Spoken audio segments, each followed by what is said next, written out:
Assalamualaikum warahmatullahi wabarakatuh. Waalaikumsalam warahmatullahi wabarakatuh.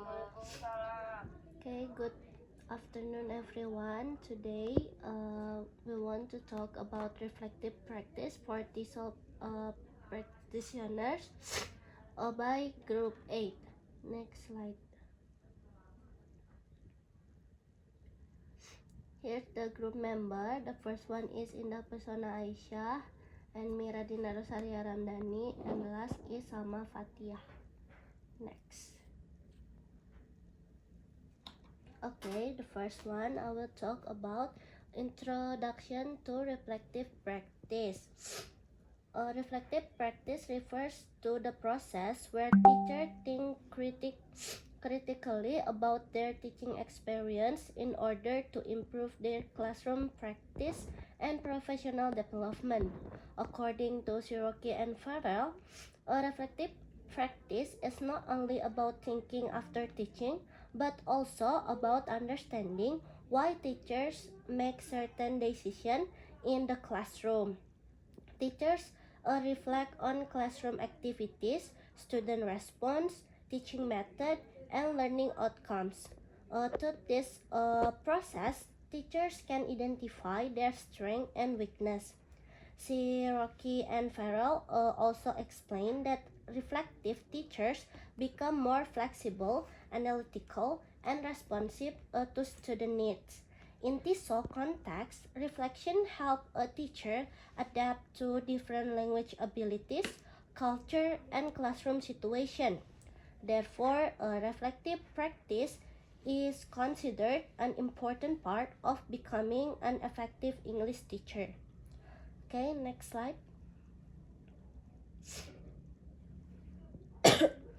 So now I will talk about the definition of a reflective practice.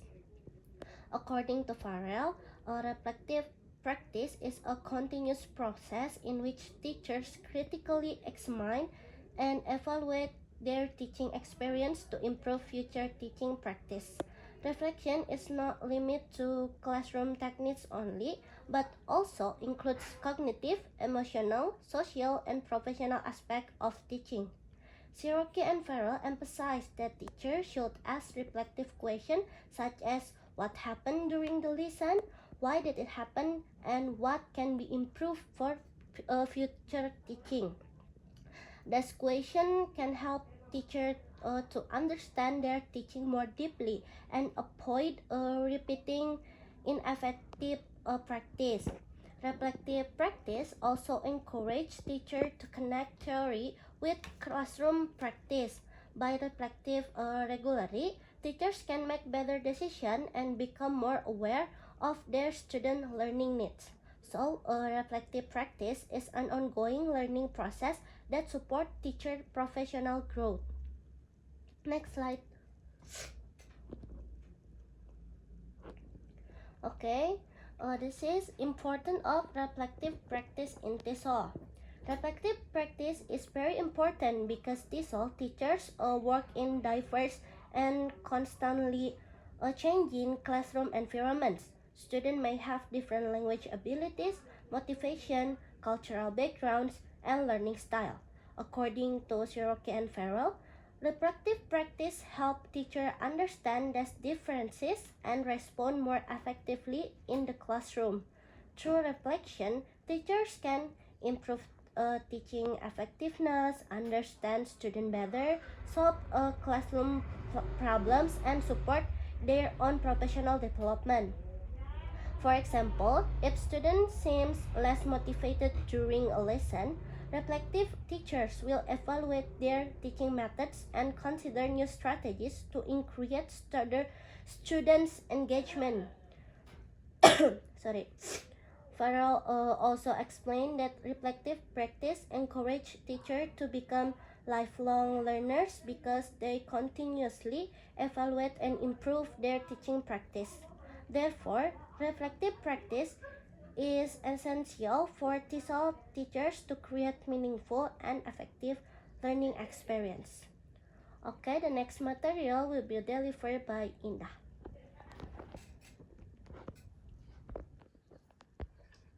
Oke, ada suaranya nggak ya? Ada ndak aman? Okay, thank you, Radinda. So, after discussing the importance of reflective practice in TESOL, now we move to the characteristic of reflective TESOL teacher. These characteristics show how reflective practitioners think, respond, and improve themselves continuously as educator. Jadi di bagian ini tuh kita bakal melihat kayak ciri-ciri yang biasanya dimiliki oleh guru yang reflektif dan selalu berkembang dalam proses mengajarnya. Nah, yang pertama itu ada open-mindedness. The first characteristic is open-mindedness. Jadi, reflective teacher are willing to consider different perspective, accept feedback, and try new teaching approach. They understand that there is no single teaching method that works perfectly for every classroom situation.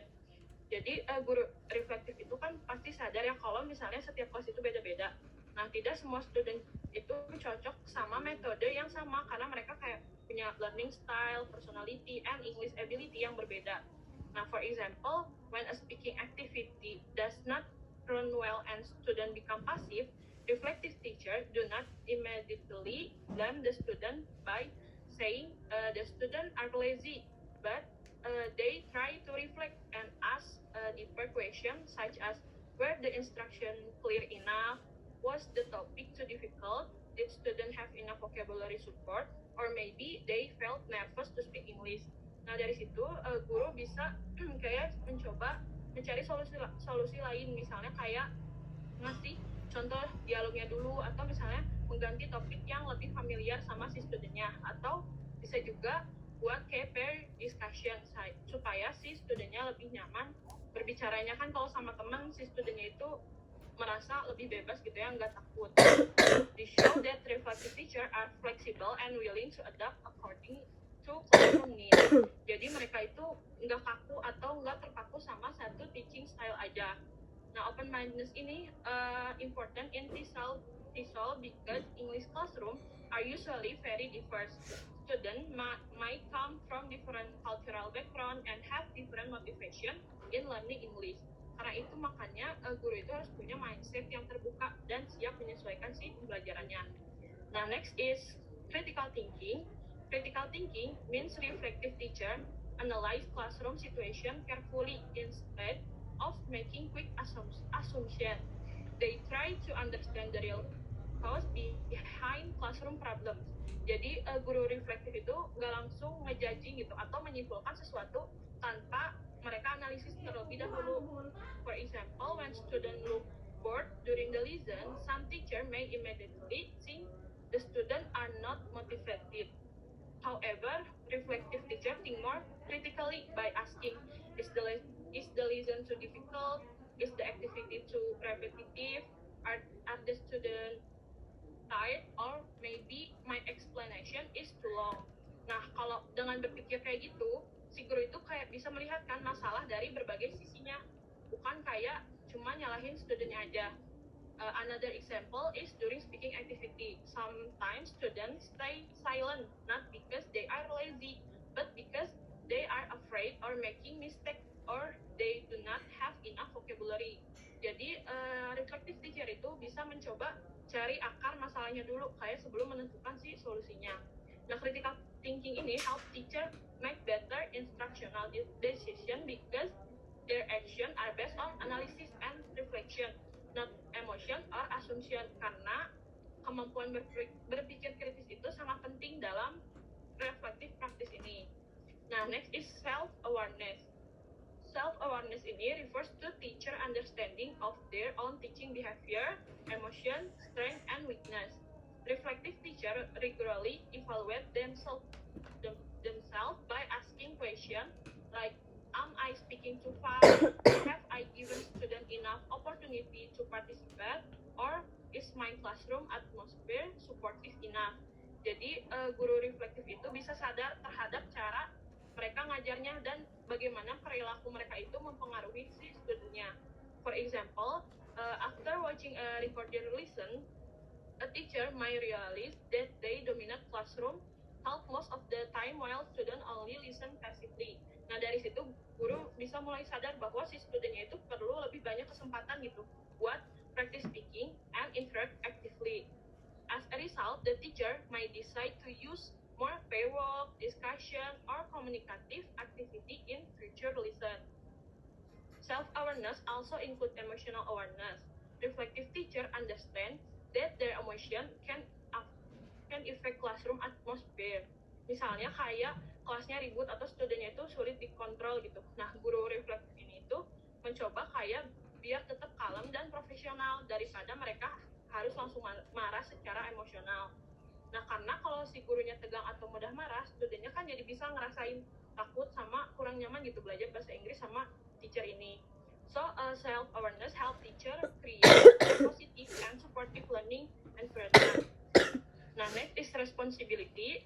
Responsibility means reflective teachers take responsibility for their professional growth and teaching improvement.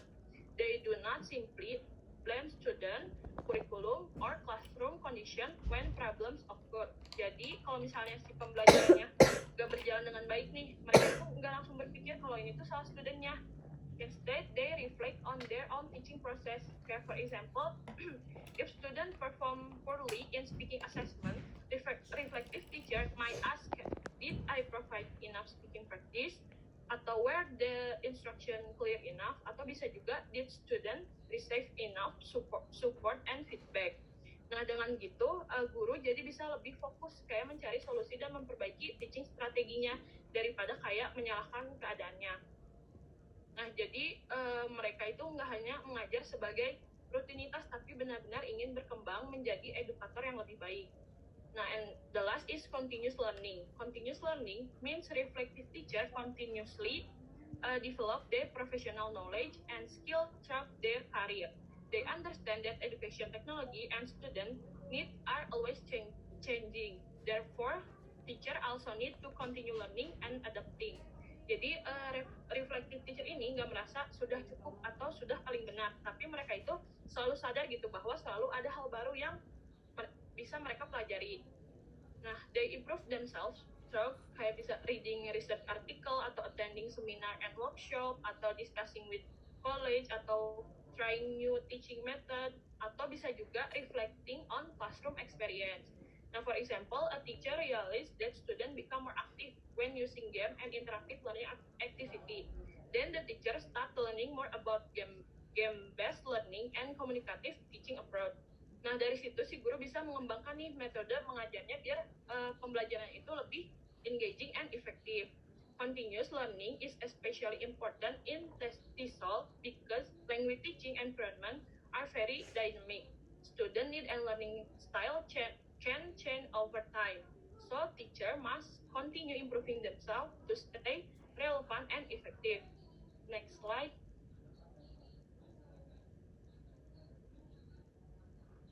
Next slide lagi, Moy. Nah, yang selanjutnya ada types of reflection. After understanding the characteristic of reflective teacher, now we will discuss the types of reflection.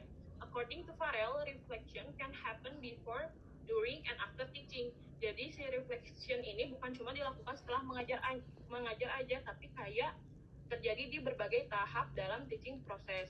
Nah, there are three main types of reflection. First is reflection in action. Teacher make immediate decision while the lesson is still happening. Jadi saat proses belajar berlangsung, guru itu langsung berpikir dan menyesuaikan si pembelajarannya sesuai sama situasi kelasnya. For example, during a speaking activity, students suddenly look confused and stop participating.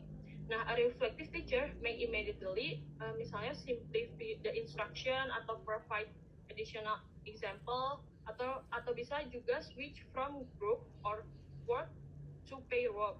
Nah, dari semua perubahan itu dilakukan secara langsung pas si teachingnya berlangsung. Nah, itulah kenapa disebut reflection in action.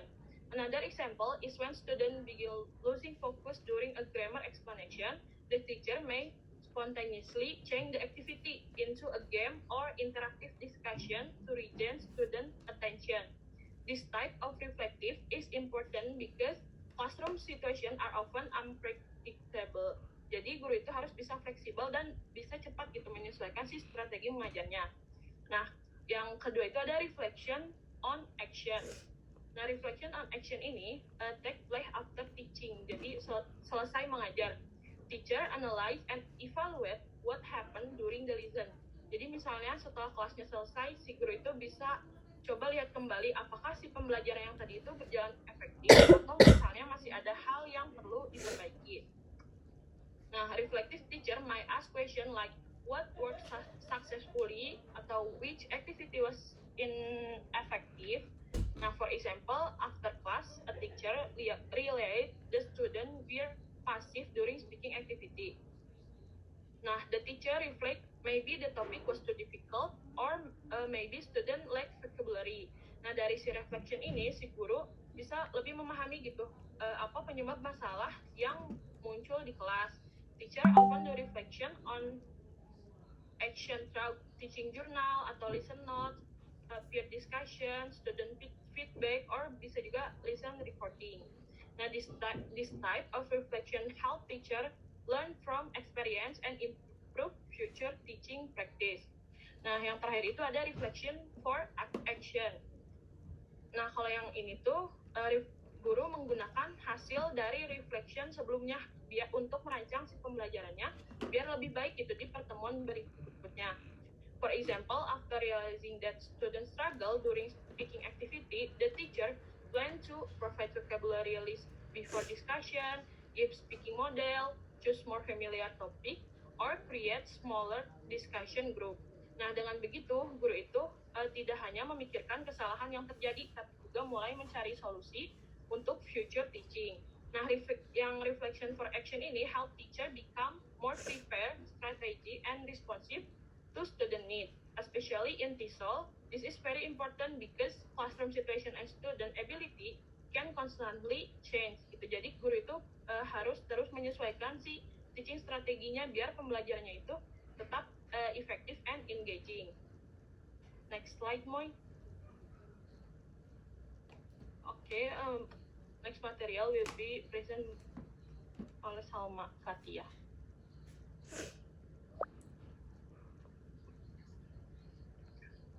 Oke, ada suaranya nggak? Ada. Okay, alright. In this slide, we are going to talk about tools for reflective practice. So, basically, as teacher, we don't only teach, but we also need to reflect on our teaching process to improve our professional development. There are several common tools that teacher can use. First is teaching journal. This is like a personal written reflection where teachers write what happened in the class, what worked well, what didn't work, and what needs improvement. Jadi ini semacam catatan refleksi setelah mengajar gitu. Second is peer observation. In this case, teacher observe each other teaching.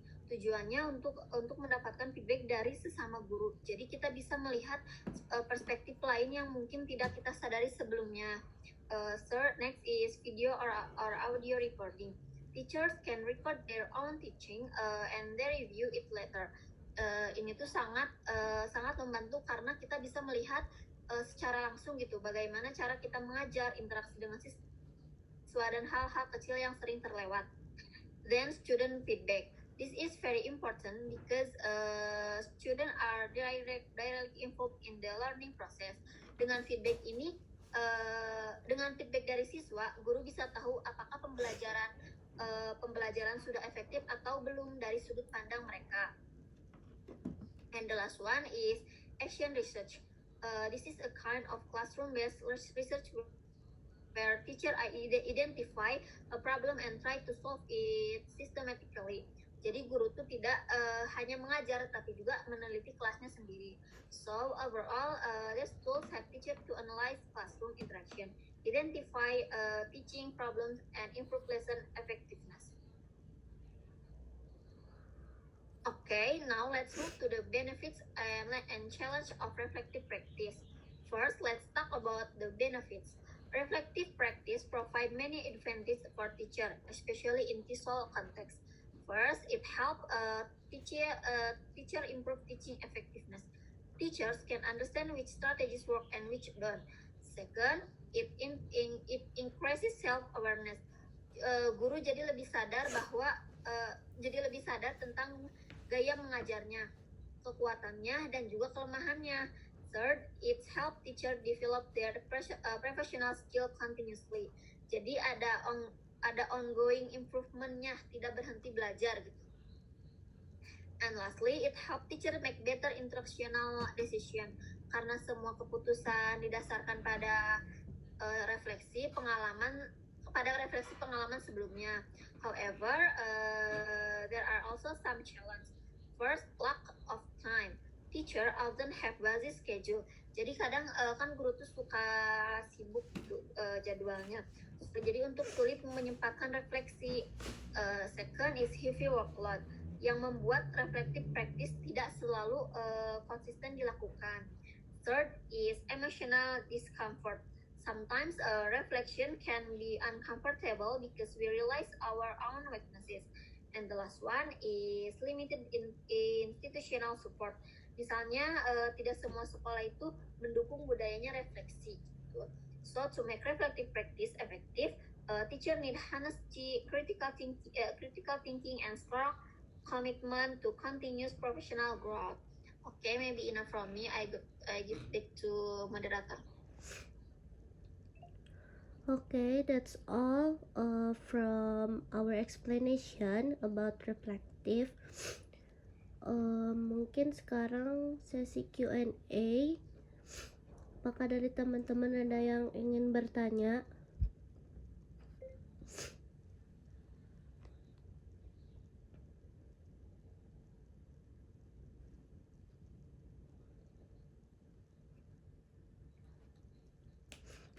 Nggak ada ini. Fadia, Melanie, kalau nggak ada gimana? Bentar, biasa juga ada yang mau nanya, benar?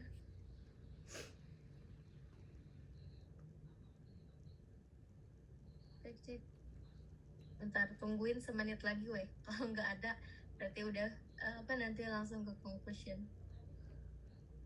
Oke, teman-teman, apakah udah cukup jelas ini penjelasan dari kelompok kami? Wow.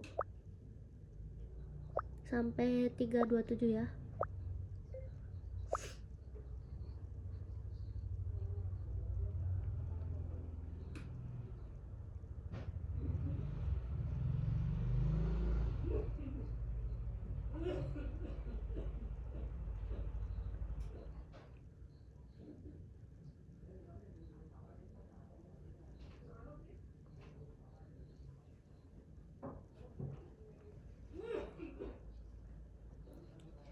Karena sampai sekarang 327 nggak ada yang ingin bertanya, mungkin ditutup dulu. We want to ini ya, bacain conclusionnya. Silakan, Moy. Okay, the last is conclusion. Reflective practice is an essential part of professional development for TESOL practitioners. Through reflection, a teacher critically examine their belief, teaching methods, classroom experiences, and professional identity in order to improve teaching quality and student learning outcomes. Reflective practice help teacher become more flexible, more analytical, more self-aware, more responsive educator. Therefore, reflective practice should be viewed as a continuous lifelong learning process for TESOL teacher.